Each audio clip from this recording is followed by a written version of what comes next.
तरस रहे, परेशान हैं, लेकिन कोई महकमा इसको सुनने के लिए और इस पे एड्रेस करने के लिए तैयार नहीं है। नमस्ते। भारत ने ऐसा फैसला लिया जिसने बिना एक गोली चलाए पाकिस्तान को अंदर से हिला दिया। 1 साल हो गया, लेकिन बगलियार बांध के गेट अब भी बंद हैं और इसका असर अब खेतों से लेकर बिजली तक दिखाई दे रहा है। आखिर कितना पानी रुका और पाकिस्तान के हालात कितने बिगड़ चुके हैं, आज इस वीडियो में आपको पूरी ग्राउंड रिपोर्ट मिलने वाली है। 1 साल बीत गया, लेकिन बगलियार बांध के गेट आज भी उसी तरह बंद हैं और इस बंदी ने सिर्फ पानी नहीं रोका, बल्कि पाकिस्तान की सांसें रोक दी है। पूरे मदरसा मुल्क में हाहाकार मचा हुआ है। देश का 60% से ज्यादा भूभाग पानी की बूंद बूंद के लिए त्राहिमाम कर रहा है और यह खेल इतना सामान्य नहीं है जितना कि नजर आता है। कहने वाले कहते हैं कि पाकिस्तान की इस बर्बादी के पीछे भारत है, पर क्या सच में ऐसा है या फिर खुद पाकिस्तान अपने जाल में उलझ गया है? अब पूरा मामला समझिए, जो जाहिलों के उधड़े तहमंद की पूरी पोल खोल देगा। दरअसल चिनाब का भाव जहां भारत के नियंत्रण में आया, वहीं पाकिस्तान के खेत, उसकी बिजली और उसकी राजनीति तीनों पर एक साथ दबाव बढ़ गया। यह कोई साधारण जल प्रबंधन का मामला नहीं है, यह एक रणनीतिक संदेश है और यह संदेश इतना स्पष्ट है कि इस्लामाबाद से लेकर लाहौर तक बेचैनी साफ दिखाई दे रही है। मुल्लाओं में हड़कंप मचा है और मुल्लाइन सिलबट्टे पर दिमाग घिस रही है, लेकिन दूर दूर तक कोई उम्मीद नजर नहीं आती है। जम्मू कश्मीर के रामबन में बना यह बांध तकनीकी रूप से एक run of the river project है, जिसकी स्थापित क्षमता करीब 900 मेगावाट है। लेकिन असली ताकत इसकी टरबाइन नहीं, बल्कि इसके गेट्स हैं। वे गेट्स जो पानी के बहाव को नियंत्रित करते हैं। जब ये गेट बंद होते हैं तो असर सिर्फ बिजली उत्पादन तक सीमित नहीं रहता, बल्कि नीचे की ओर बहने वाले पानी की मात्रा पर भी पड़ता है। और यही वह बिंदु है जहां से पाकिस्तान की मुश्किलें शुरू होती है, क्योंकि चिनाब नदी पाकिस्तान के पंजाब क्षेत्र के लिए जीवन रेखा है। करीब 80% सिंचाई इस सिस्टम पर निर्भर करती है। अब जरा हालात की गंभीरता समझिए। पाकिस्तान के कृषि क्षेत्र में लगभग 21% जीडीपी का योगदान है और 45% से ज्यादा लोग सीधे या अप्रत्यक्ष रूप से खेती पर निर्भर हैं। ऐसे में जब पानी का प्रवाह कम होता है तो सबसे पहले असर फसल पर पड़ता है। गेहूं, कपास और गन्ना तीनों ही फसलें पानी पर अत्यधिक निर्भर है। रिपोर्ट्स के अनुसार पिछले 1 साल में पंजाब के कई इलाकों में सिंचाई के लिए पानी की उपलब्धता 15 से 25% तक कम दर्ज की गई है और यह कमी सीधे उत्पादन पर दिख रही है। कपास की पैदावार में करीब 20% गिरावट, जबकि गेहूं उत्पादन भी लक्ष्य से नीचे चला गया है। लेकिन कहानी यही खत्म नहीं होती। असली झटका बिजली सेक्टर में लगा है। पाकिस्तान पहले बिजली संकट से जूझ रहा है। लगभग 6000 मेगावाट की कमी नियमित रूप से बनी रहती है। ऐसे में हाइड्रो पावर का महत्व बढ़ जाता है, क्योंकि यह सबसे सस्ता स्रोत है। लेकिन जब चिनाब का फ्लो प्रभावित होता है तो मराला और अन्य डाउन स्ट्रीम प्रोजेक्ट्स की उत्पादन क्षमता भी घटती है। इसका मतलब लोड शेडिंग बढ़ना, इंडस्ट्री बंद होना और आम जनता के लिए महंगी बिजली। और अब आता है सबसे बड़ा सस्पेंस। पाकिस्तान बार बार अंतर्राष्ट्रीय मंचों पर यह मुद्दा उठा रहा है, लेकिन हर बार उसे निराशा ही हाथ लगती है, क्योंकि भारत तकनीकी रूप से सिंधु जल संधि के दायरे में रहते हुए काम कर रहा है। इस संधि के तहत भारत को चिनाब, झेलम और इंडस पर सीमित उपयोग की अनुमति है। जैसे run of the river projects, Bharat ने उसी नियम के तहत बांध बनाया और गेट्स का संचालन किया। यानी पाकिस्तान के पास कानूनी रूप से बहुत कम विकल्प बचते हैं। लेकिन असली खेल राजनीति का है और यहीं पाकिस्तान पूरी तरह फंस गया है। एक तरफ वह अपने लोगों को यह बताने की कोशिश कर रहा है कि भारत पानी रोक रहा है, दूसरी तरफ अंतर्राष्ट्रीय मंच पर वह कोई ठोस सबूत पेश नहीं कर पा रहा है। यह वही स्थिति है जहां घरेलू राजनीति और अंतर्राष्ट्रीय कूटनीति टकराती है और पाकिस्तान दोनों मोर्चों पर कमजोर पड़ता दिख रहा है। अब जरा जमीन पर हालात देखिए। सिंध और दक्षिण पंजाब के कई इलाकों में पानी की कमी के कारण भूजल का अत्यधिक दोहन शुरू हो गया है।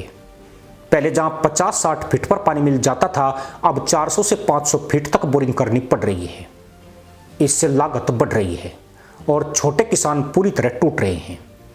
आंकड़े बताते हैं कि पाकिस्तान में करीब 10 लाख ट्यूबवेल सक्रिय हैं, जिनमें से 70% डीजल या बिजली से चलते हैं। यानी पानी की कमी का मतलब सीधा सीधा लागत में विस्फोट। और यही वह जगह है जहां कहानी और भी खतरनाक हो जाती है। पानी की कमी सिर्फ आर्थिक संकट नहीं बल्कि सामाजिक अस्थिरता भी पैदा करती है। पाकिस्तान में पहले ही महंगाई 25 से 30% के आसपास बनी हुई है और अगर खाद्य उत्पादन घटता है तो कीमतें और ज्यादा बढ़ेगी। इसका असर सीधा आम जनता पर पड़ता है। रोटी महंगी होगी, बेरोजगारी बढ़ेगी और असंतोष सड़कों पर दिखेगा।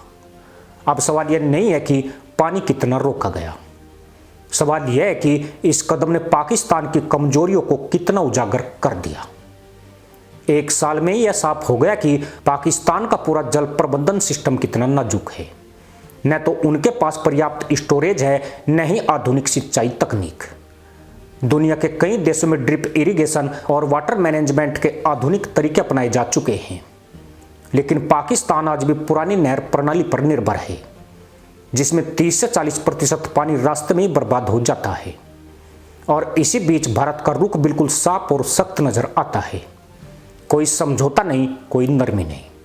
यह सिर्फ एक प्रोजेक्ट नहीं बल्कि एक रणनीतिक संकेत है कि अब भारत अपने संसाधनों के इस्तेमाल में पूरी तरह आत्मनिर्भर और आक्रामक है। चाहे वह ऊर्जा हो, पानी हो या सुरक्षा, हर मोर्चे पर स्पष्ट संदेश दिया जा रहा है। लेकिन कहानी का सबसे बड़ा ट्विस्ट अभी बाकी है। अगर यह स्थिति और लंबी चलती है तो पाकिस्तान को मजबूर होकर अपने जल प्रबंधन सिस्टम में बड़े बदलाव करने पड़ेंगे। नए डैम बनाने होंगे, स्टोरेज बढ़ाना होगा और सिंचाई तकनीक को आधुनिक बनाना पड़ेगा। लेकिन इसके लिए पैसा चाहिए और पाकिस्तान की आर्थिक हालत किसी से छुपी नहीं है। IMF के कर्ज, गिरता रुपया और बढ़ता घाटा, इन सब के बीच इतने बड़े निवेश की संभावना बेहद कम नजर आती है। देश का प्रधानमंत्री पहले कटोरा बजाता घूम रहा है, यानी एक तरफ पानी की कमी, दूसरी तरफ आर्थिक संकट, और इन दोनों के बीच फंसा पाकिस्तान। यह वही स्थिति है जिसे रणनीतिक भाषा में डबल प्रेशर कहा जाता है, जहां एक ही समय में दो मोर्चों पर दबाव बनाया जाता है। बगलियार बांध के बंद गेट सिर्फ लोहे के दरवाजे नहीं है, बल्कि यह एक नई नीति का प्रतीक है। एक ऐसी नीति जहां भारत अपने हितों को सर्वोपरि रखता है और किसी भी दबाव में झुकने को तैयार नहीं है। और पाकिस्तान वह आज भी उसी पुराने ढर्रे पर खड़ा है, जहां समस्याओं का समाधान खोजने के बजाय वह सिर्फ शिकायत करता नजर आता है। यह कहानी अभी खत्म नहीं हुई, क्योंकि पानी का यह खेल जितना सतह पर दिखता है उससे कहीं ज्यादा गहरा है। पाकिस्तान की सबसे बड़ी कमजोरी अब खुलकर सामने आ चुकी है। उसके पास पानी स्टोर करने की क्षमता बेहद कम है। पूरे देश में बड़े डैम की कुल स्टोरेज क्षमता लगभग 30 दिनों की जरूरत के बराबर है, जबकि अंतरराष्ट्रीय मानकों के अनुसार यह कम से कम 120 दिनों की होनी चाहिए।